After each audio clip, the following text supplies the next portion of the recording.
What's happening, everybody? Today we got a small little plowing vlog today. Got 6 properties to do just this evening because I finished most of them up. But here we're running with today.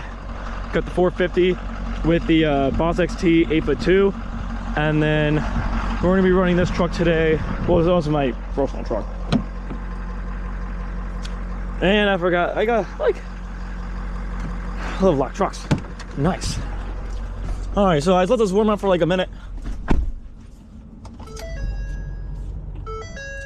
All right, so we got the 8x2 boss plow on this guy right here, and I'm gonna start plowing today. We got 6 properties to do today, because I finished the first half after the Bills game finished, and that's that. The time is 9:50 right now, so a little later start. Normally I start actually really early. I start normally like around like middle of the night when no one's around, but no one's around either around 9:50. So I'm gonna get the camera mount, and then we're gonna start vlogging some properties, and then we got 2 commercials and then 2 residentials just on the route today.